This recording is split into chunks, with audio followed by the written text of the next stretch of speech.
Hi everyone, and welcome to this week's USN Travel Talk. And a Happy New Year to everyone as well. And we are, of course, wishing that we could have 2021 better ones. And to this year in 2021, we are now starting with checking in on how Asia is doing. And there I got Julien with Hello. me, and hopefully Jason is joining us as well. But we're starting off with Asia, and in the next couple of weeks we're going to talk to different offices in Destination Asia. And today we are talking to Vietnam and Julien. Hi, Julien. Hello everyone. Happy New Year. Happy New Year to you too. I see we got already 4 of us online there. And then hopefully we will have Jason as well joining us from Cambodia. He's going to talk a little bit about Cambodia and Laos as well. So welcome again, Julien. Like I said, we have to wait for Jason. He suddenly popped out. So, and here he is, I think. Yes, he's back. He's back in the room. Let's see, Jason. Hello, sorry. Hi, no worries. It happens. I just introduced you, Jason, so Okay. and said welcome. I see we got a few people already on with us, but I think we're trying to keep it around 30 minutes. I got 2 efficient young men here with me anyway, so I think Julien sitting with a more exotic background with palm trees in the back there in Vietnam. Which city are you in actually, Julien? I am in Saigon, Ho Chi Minh City. So in the background, I have the nice Tao Dinh Village venue, which is something we use a lot for MICE and some leisure groups. And it's not very far from my home, so it's a very beautiful, exotic, tropical place where I like to come for meetings. Okay. And just to introduce you both of you can introduce yourself. Julien, you've been in Destination for quite some time, haven't you? Yes, it's been a while actually. I've been working for Destination Asia for 5 years. I used to be based in the head office before joining DA Vietnam, and I was a director of product in the head office. And I've been living in Asia around 10 years now. So in China, Thailand, Taiwan, and Vietnam. So I can say it's my second home basically. And I've been in Vietnam now more than 2 years, loving it. So all good so far. And you're French. We can hear. And I'm French, yes, of course. I mean, I think you can tell from my accent. It's quite obvious. I'm trying to hide it, but it's impossible. I'm sorry for that. It's impossible. I'm sorry to do. Yeah, it's just impossible. And Jason, you're based in. Yeah, hi everyone. I'm based in Siem Reap. Okay. Siem Reap, Cambodia. Yeah, yes. Yeah. And you've been in Cambodia for. So I've been in Cambodia now for nearly 4 years, but I've been with DA around 15 months. So I'm a relative newbie to the company. Yeah, no, but I've been in Asia for around 14, 15 years now. And in fact, Julien and I were colleagues before at the previous inferior DMC that we both used to work for. So, okay. So we both ended up at the best place. Small family. Yeah, what comes around goes around, isn't it? Where are you from originally? Yes. Exactly. So I'm British, English, no longer European, of course. So I'm originally from Oxford, England, but haven't been back for a long time. Yeah, haven't lived there a long time. Yeah. It's good. It's good. I think at this stage, it's quite good to be where you are. Absolutely. Yeah. So we're going to go through a little bit on how just things has been. How has things actually been in Cambodia and Vietnam or Laos?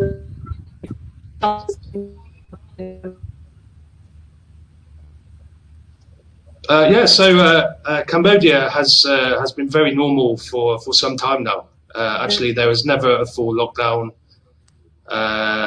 There was a very brief restrictions, some travel restrictions, but there was never a full lockdown. So life has been very normal here for some time now. Obviously, except for the tourists that haven't come back. Hello, can everyone hear me? Well, Jason, I can hear you, but we've lost Christine. Okay. Okay, so I'll Yeah, I can still hear you and see you. Okay, so hopefully it's Christian. Okay, so I'll just continue. Yes. So everybody, everything's very normal in Cambodia, and it's proven a very safe place to be. There's been less than 1,000 cases so far, 0 deaths. Everyone's made a full recovery. So for whatever reason, it's been a very, very safe place. Domestic travel has boomed. So now we're just waiting for the rest of the world, really. In terms of vaccines, they're considering 2 different vaccines at the moment, but no concrete news about any rollouts. Considering that there's been no deaths and very low cases, it's probably not the high priority compared to other countries, such as in your region. So all in all, we're basically ready here in Cambodia for whenever things start again internationally, and the government here can really relax the quarantine rules, which are currently quite strict. So we're just waiting. We're waiting and ready. Julien, how about Vietnam? Well, for Vietnam, I hope everybody can hear me as well. I mean, I can see you, Jason. So, well, in Vietnam, the same story. I mean, it's been incredibly well handled. I can share some numbers quickly with you, so everybody can have a better idea on what are the numbers here in Vietnam. So basically, we have around 1,500 cases, which is really low, and out of which 1,300 have already recovered, only 35 deaths, and 114 are still hospitalized in the country. So we can really say that same as for Cambodia, Vietnam has done a fantastic job in avoiding the virus to spread. It was all about preventing, anticipating, isolating. I myself have been stopped in Hue during a trip this summer, a road trip this summer, and I arrived at the hotel. I had to fill a health declaration, and the staff I've seen on the declaration that I went to Hoi An, which was the epicenter of the second wave, and in 30 minutes I had 4 doctors in full protective coveralls coming to the hotel and testing us. So it was really impressive, and they've tested like 20,000 people that night. It's really efficient. The reason why they've been so good is because they have the experience of the SARS in 2003. So that's the first reason. And the second reason is definitely because they know that they don't have the infrastructure to deal a crisis like in Europe. So they prefer to anticipate. And it proved that it was very efficient so far. So Vietnam, on top of that, is developing their own vaccination. They've ordered 30 million doses from AstraZeneca pharma lab, but they want to develop their own vaccination to be independent. So yeah, again, it's been very impressive on how they've been successful in this crisis. Christine, can you hear us? I can hear you and see you. Yes. Okay, Christine's back. Okay, good. So yeah, I just checked on my Wi-Fi so that everything was okay there as well. But of course, you got impressive numbers, I would say, in Vietnam doing this, and I think that's also going to be a good case when we're coming back. You know, when Scandinavians are traveling or Nordic are traveling, that they want to also maybe travel to countries who's been able to, contain the virus in a good matter in a way, and have rules and regulations on how to do it.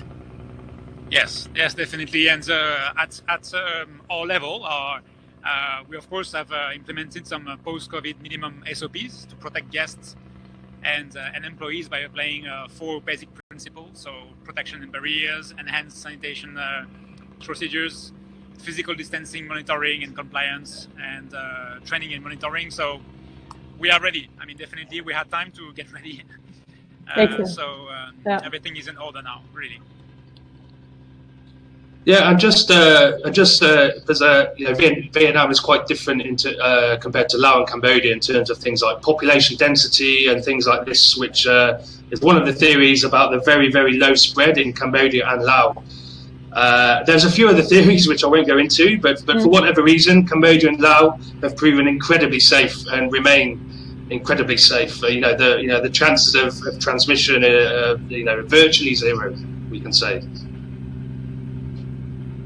So in the terms we talked about, when we're talking about the borders, of course, when Scandinavians or the Nordic were traveling, they used to go, if they did Vietnam, they would pop over to Laos and to Cambodia, before maybe ending or even flying out from one of the other countries.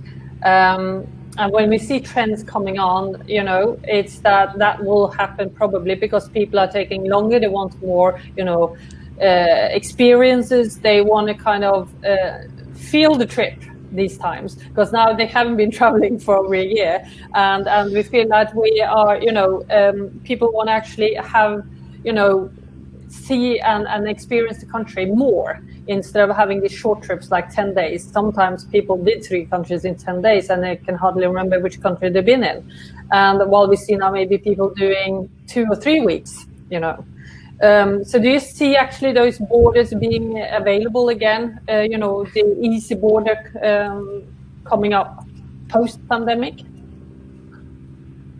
Well, in Vietnam, the borders are still closed, but they've reopened the borders for 6 countries for commercial flights for families living abroad, of course, as well as for experts coming to Vietnam. So part of these 6 countries, we have Cambodia actually. So which is a good news for the future, because that it's a good first step for the multi-country trips that we will offer in the future. So I do believe that Laos, Cambodia, probably Myanmar or Thailand will be the first countries to reopen the borders with Vietnam, and so that's a positive sign for the future. Yeah. And I'm also thinking it would be as easy as traveling as well. That's what I'm thinking. So if you are into the bubble kind of thing, saying those 6 countries or whatever, coming in, because I think it's the easiness of being able, not too much hassle in terms of, papers and whatever to get around. I think that's part of it as well, to keep that going.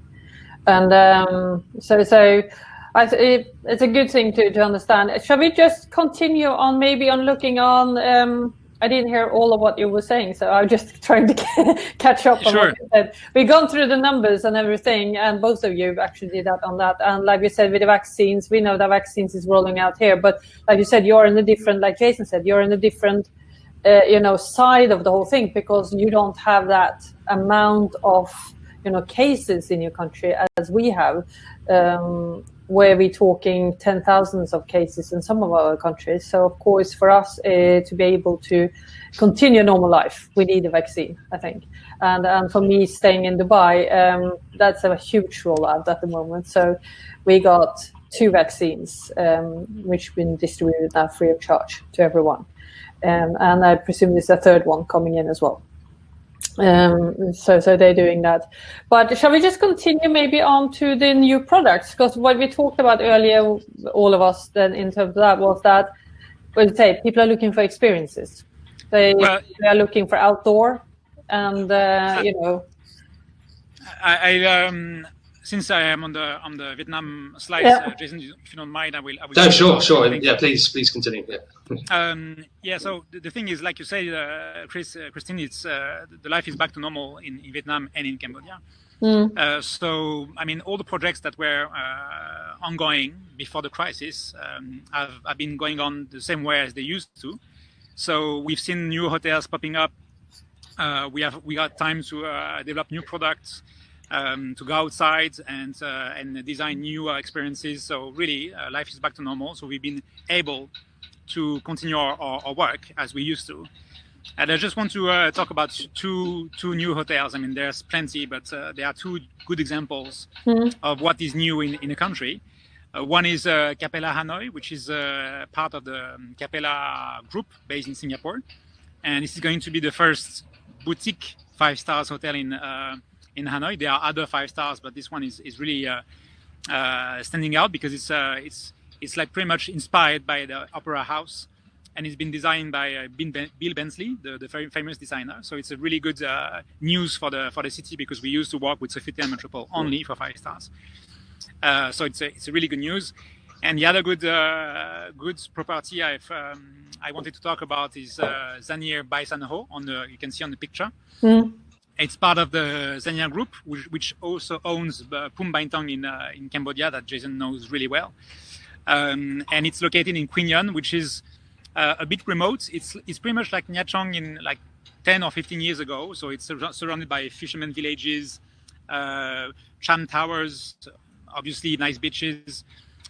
So it's very remote, so very far from mass tourism. And again, this is what you were saying, Christine. I believe this is the kind of thing that people will look for: remote, real, authentic resorts with open space.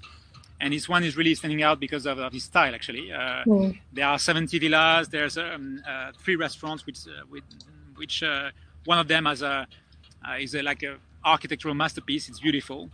And there are stunning views on the bay, lots of activities. I mean, water sports like kayaking, snorkeling. There's a coral reef just in front of the beach, and nobody on the beach. It's really private. And actually, there's a rice paddy in the middle of the resort where the guests can harvest and plant rice. So it's really quite unique, and one of the best property that has been opened lately. Okay, so how easy is it to access? From which airport or which biggest city are you accessing this? It's located 1 hour from Quy Nhon Airport. So this is the closest airport, and you have direct flights from all the main cities: Saigon, Da Nang, Hue, Hanoi. It's really well connected. And again, it's not in the city. It's really, really outside, really remote and far from mass tourism. So I think it's a really good option for the future. Yeah. And really close to nature. So I really love this one. There are many other things going on, like the 4 Seasons in Hanoi, but I passed by the other day and it's very far from being finished, so I don't even want to mention it. But I just want to say that things are going on like it used to in the country. The reason why I wanted to mention Quy Nhon, the city Quy Nhon, is also because Anantara Group has launched a new train, luxury train. It goes from Da Nang to Quy Nhon, as you can see on the map on the slide. It's a beautiful train. It's just only one carriage with 12 seats, so it's really exclusive. Wow! It's beautiful. You have a head massage space. The rate includes free flow drinks, including alcohol, of course. Mm-hmm. You have breathtaking views on the countryside all along the way. It's a 7 hours journey, so it's quite long, but it's really, really worth it. It's better to take the Da Nang to Quy Nhon journey and not the Quy Nhon to Da Nang. Because it's nighttime, so really, I suggest to take the Da Nang to Quy Nhon journey. And Anantara Group offers discounts and on bundle packages if you combine Anantara, Hoi An, Anantara, Quy Nhon, and the train. Okay, so it's really good. So, but you can pack this into a package as well. Absolutely, yes. Yeah. Yes, okay. And really, they are making lots of efforts to offer good price on. Post-COVID, so it's really interesting. A really good way to travel in the country. I'm just moving you forward. Yeah, well, I went to the train station to have a look at it. I didn't try it, but I looked at the carriage and tested the restaurant inside, and it's really, really good. The only problem is that it's a carriage that they connect to a public train. Yeah. And trains in Vietnam are quite often delayed. Okay. So this is the only issue I would say. But all in all, it's a really good product. Quick update on the Halong Bay.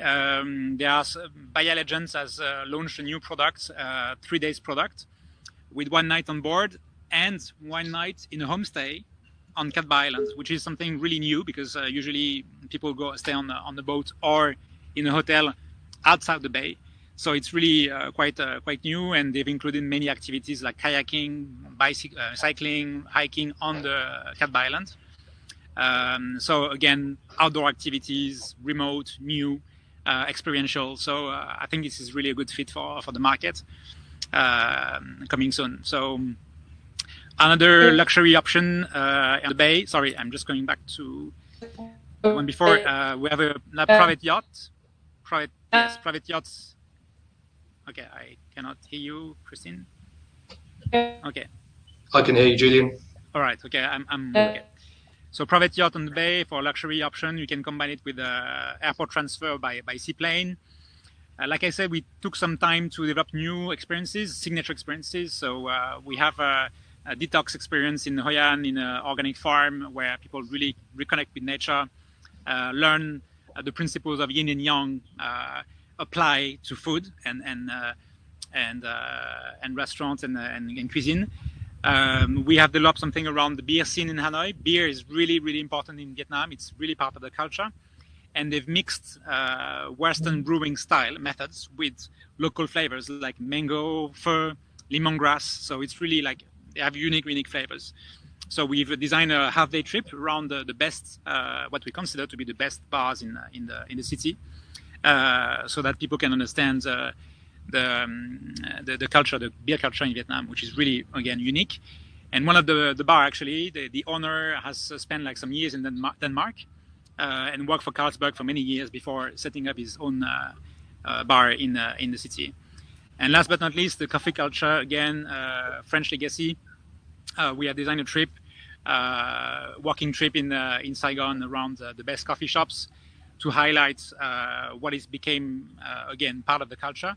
So people can have a cafe soda, iced coffee, Vietnamese style, outside, go to some very like trendy and modern coffee shops in the city and talk with the owners, understands that the coffee culture is actually very important for the country. Also because maybe you know it, but Vietnam is the second world coffee exporter, and which is sometimes a bit surprising.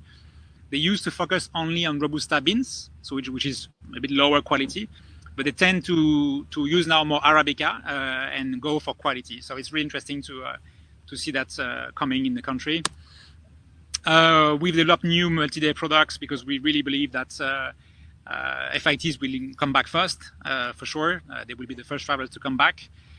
Around three travel themes, which are going to be, for us, we think, honeymoon, family travel, and responsible travel. So we have developed multi-day products around these three themes. And for family travel, we made sure to create different products for different age range in order to show that we can be flexible with the family profiles. So, Christine, are you back? I'm just, yes. Yes, I am. Right, I can okay. hear you. Yes, I was just hold of these things. I know Jonas is on the channel, but of course they can either make contact with Jonas and they can have an update, or when they're getting requests, we can tailor make, of course, all these with the different excursions and everything. Yeah, absolutely. I'm thinking we going towards exactly. So, anything else? You had a few nights there on the Phong Nha Caves as well. Just a quick last thing around what we consider to be the next trendy destination, the Phong Nha Caves, which is a huge network of 300 caves. It's already famous because Son Doong Cave is the biggest cave in the world, actually. Well, in reality, it's in China, but anyway, it's not open to the public. These ones are absolutely fabulous, and we've created packages around the caves. And it's not only by the caving, actually. You have nice beaches. You have lots of outdoor activities, nice properties. And it's been like a very important site during the Vietnam War. So you have lots of war histories or sites around the region. It's accessible by plane from Hanoi, from Saigon, from Da Nang, from pretty much everywhere. So it's really easy to fit in. So it's easy to add on to in an itinerary. Absolutely, and you have the different level of difficulties for the caves, but there are some caves which are really, really easy to access. And I would like just to share quickly one short clip, 90 seconds, that I have actually edited from my road trip this summer.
So, okay, so that's it for me. I think I've covered pretty much what I wanted to cover today.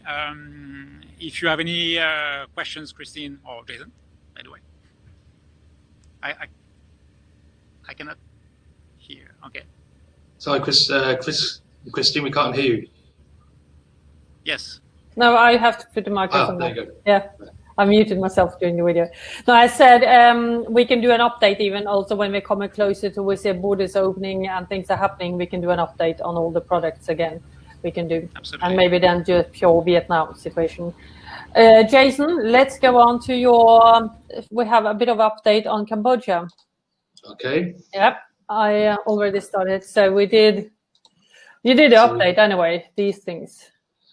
Yep. Okay. So.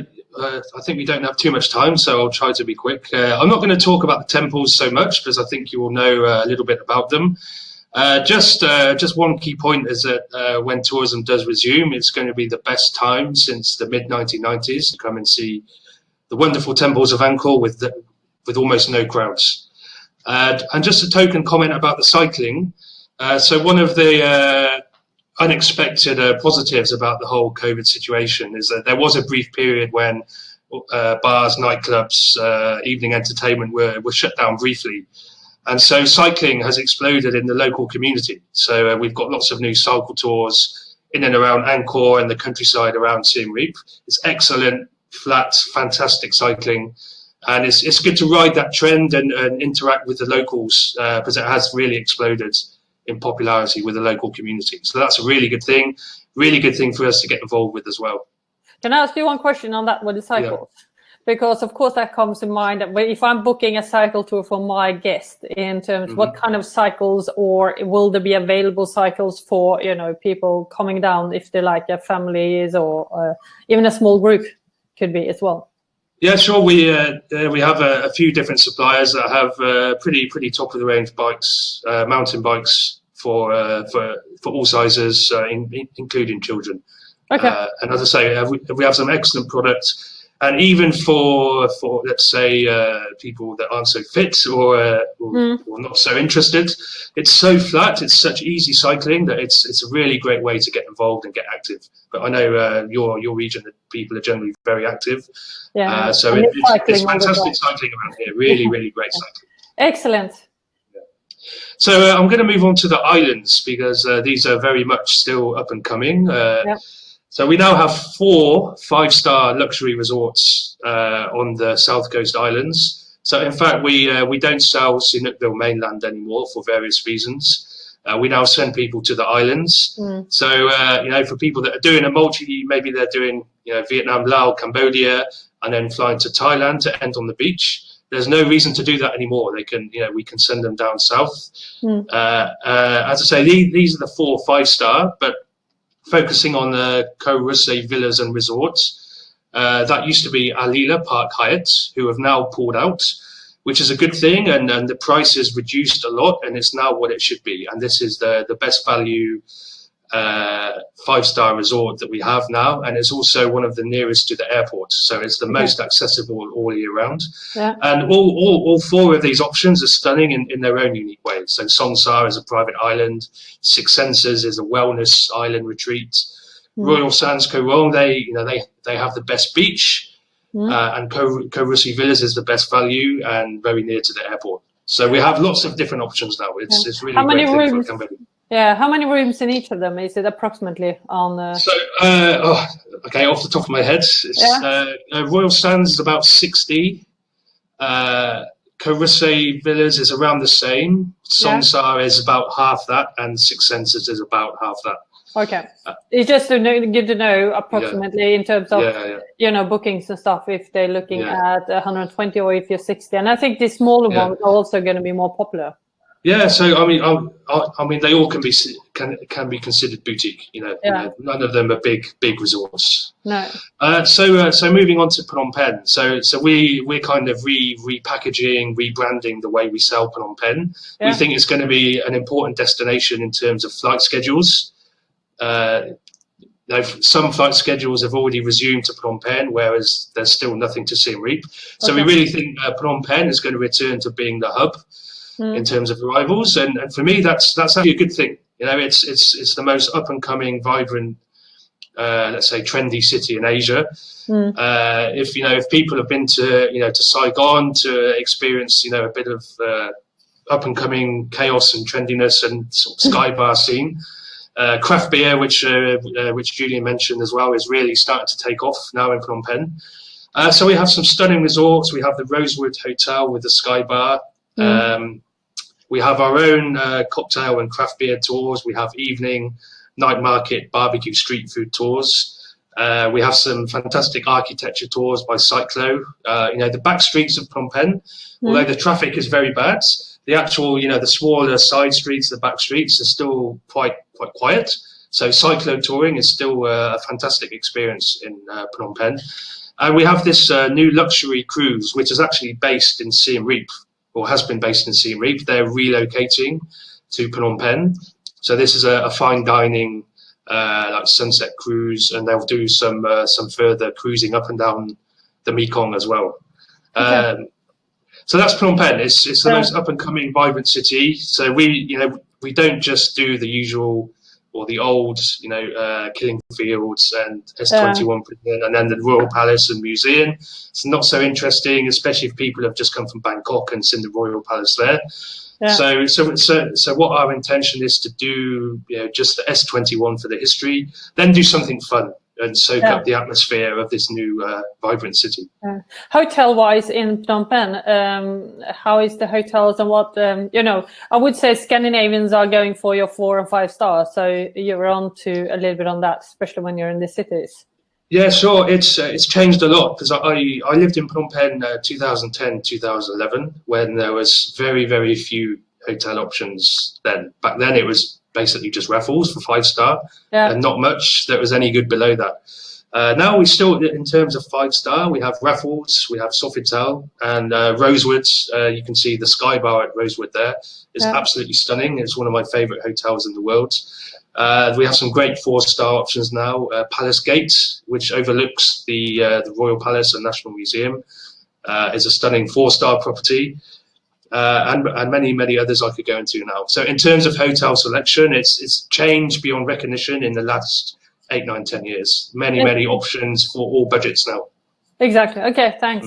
It's just good to know, because I think people almost think about Phnom Penh as more as a day excursion or like one day and hopping out. So now it's a more like a longer stay as well.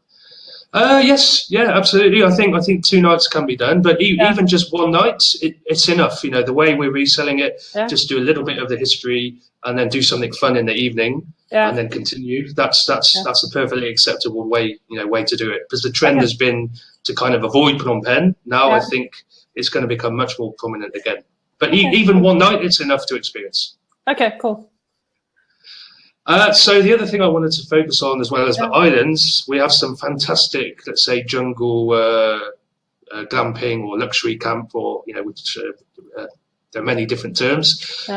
Bill Bensley, who Julien mentioned, he's been very busy in the last few years. I think he's doing quite well. So we have Shintamani Wild, which is in the rainforest south of Phnom Penh. Very accessible from Phnom Penh, and just an absolutely stunning, all-inclusive 5-star luxury resort in the jungle. And we have the slightly lower category 4-star Cardamom Tented Camp, which is actually very similar in concept. It's just it's 4-star rather than 5-star luxury, so much more accessible for those on the lower budget. Equally accessible from Phnom Penh. It's both of these are less than 4 hours from Phnom Penh and less than 4 hours from the south coast. And it's a great thing for Cambodia to have this before most people, in terms of doing a jungle retreat or a rainforest experience. It wasn't really possible in Cambodia, but actually Cambodia has some of the most pristine forest in the region.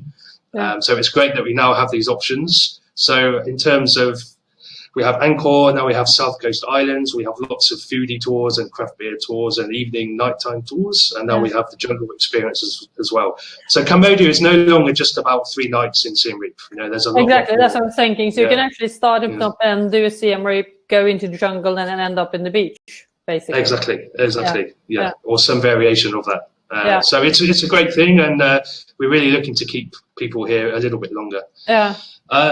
So just to move on to Siem Reap, without actually talking about the temples, although you can see a temple there, but we have a lot of wellness excursions and product now. So that's early morning sunrise yoga at one of the temples in Angkor. We now have the Kulen Elephant Forest just outside Cambodia. So this is a home for the retired elephants of Angkor that used to do the elephant riding. And since that has been banned, which is obviously a very good thing, these elephants are now have retired in a protected piece of land very near to Siem Reap. And the experience is a bit like the Elephant Valley project you may have heard about in Mondulkiri, but it's too far for most people to get to. It's a very similar concept where you spend half a day or a day just with the elephants, observing, walking with them, and just seeing them enjoy what is their natural habitat. So no elephant riding, of course. That's the whole point of this, and it also helps to preserve quite a large piece of pristine forest just outside Siem Reap. So that's a great excursion to be able to offer now from Siem Reap as well. Cool. There's the Apopo Hero rats, which we now pretty much include as standards in all of our itineraries. It's a fantastic experience. And they're obviously doing great work in clearing landmines. So these rats have been specially trained to sniff out and help to obviously they don't help to defuse the landmines, but they find them. And you may have heard they were in the news recently because one of the rats won some kind of award. So they've been in the news. And it's a great add-on. It only takes about 45 minutes to stop at the visitor centre and see a demonstration. And it's on the way to and from Angkor. So on the way back from Angkor, you just stop in for a quick 40-minute, very, very interesting demonstration before returning to the hotel. And I've just got a picture here of a young Cambodian chef. So that's Lum Or. So there's another trend here of young Khmers who've maybe studied abroad, have come back, and there's a lot of fusion restaurants by young Cambodian chefs. There's at least 5 examples I could give you in Siem Reap. And we try to support these restaurants as much as possible because it's really supporting, innovation and fine cuisine. So we try to include one of these young Cambodian chefs restaurants, again, in all of our itineraries. So there's a lot going on still in Siem Reap as well. Exactly. And I think also with the food, it's worth to remember that Scandinavians are kind of also traveling for food a lot. So if food, it's occupying a lot of the mind, it's kind of like very important. So we want to do the excursion, but where's they have apps for restaurants, they check on where restaurants to be recommended. So a lot of their budget goes into food and wine and beer and everything. So it's good to almost do like a food tour sometimes. Yeah, absolutely. And we have at least 3 different food tours in Siem Reap. We have a Vespa tour, nighttime Vespa tour, three different options for that. We have various different suppliers, and also we have our own product designed going from restaurant to restaurant, from course to course to course. Anything from very traditional Khmer to fusion to French cuisine from the colonial area. Exactly. And last but not least, we have a few minutes on the Laos thing as well. Yeah, so I spent 4.5 years in Laos prior to coming back to Cambodia. So just to touch on Laos. If you haven't been, or if your clients haven't yet been to Luang Prabang, they really must go as soon as possible. It's difficult to put into words what a great place it is. It's a stunning mountain, UNESCO protected traditional royal capital, stunning scenery. It's the most laid back country. It's the most laid back city or town probably in Asia. It's still the most traditionally preserved Buddhist culture. There's still some fantastic hotels, some fantastic excursions. The Kwangsi waterfalls are very famous, and it's good to go as soon as possible because there is a new railway that's being built by the Chinese, literally linking China with the rest of Asia, basically. So they're going all the way down through Laos, and that's going to probably change the culture at some point. Yeah, please. So if you want to highlight please. your product, Jason, on Lao, if you said like 2 things they should do if they're in Lao. I mean, it's all about the Luang Prabang, really. I mean, I could go into detail about the rest of the country, but we don't really have time for that. But, I mean, you could easily. It's not really about specific products. It's more about the atmosphere and just experiencing this, you know, really traditional. It's kind of like I like to compare it to Bhutan, but it's much more accessible than Bhutan. You know, it's a mountain kingdom. It's quite remote. It's quite isolated. Okay. And it's just all about the scenery, the atmosphere, the food, again, the culture. So without going into specific product right now. And just to remind people that for, you know, all the post-COVID information is on the website. So if they go into destinationasia.com website, you have for each country as well. So they can click on this. They will see that page and they can click on the images and they can open up to the different posts for Vietnam, Cambodia, Laos as well, and all the other countries as well, isn't it? If I am correct. Yes. Yeah. So both gentlemen are nodding. Yeah. Well, you also have a Google Drive where we are updating on daily basis actually all the information about sites opening, hotel opening. I mean, in Vietnam, most of the hotels and restaurants are open now, but it's just a good way to know what is happening in the country. Exactly. So that's and that's also on the website, isn't it? Because it says COVID-19 on the website, doesn't it? Can't hear you. I can't hear you. Yes, you have a Google Drive, actually, a link on the website in which you find all these informations, and they are really updated on very regular basis. Yeah. Cool. Okay, I think let's see. There we got all the voice back again in there. Thank you very much for very thorough going through, and it's nice to just see that the new products coming out, that things that's been happening despite it has been, you know, quiet from the tourists. There's still, you know, it's a lot of new things for us to experience, and I think for the travel agents as well. I see we have had a few actually attending, both from Finland and Norway and Denmark as well. So, and I think we might have one from Sweden too. So we got almost the 4 of them represented them. And I think it's good for them to get some updates. I think what we probably do closer to where we know that people also traveling maybe in March or April, when hopefully things are looking even more like that, we do an update and we can do a product update. Basically, what excursions, what itineraries available. If that's okay. Yeah, very happy to do that. Yeah, absolutely. Let's do that. Good idea. And have a good afternoon, since you're on the end of the day while evening. Evening, yes, exactly. Can you have a good evening, both of you, and thank you very much for joining us for this one, and see you soon again. Yeah, thank you for arranging. Thank you, everyone. Bye bye. Yes. Bye. Stay safe. Bye bye.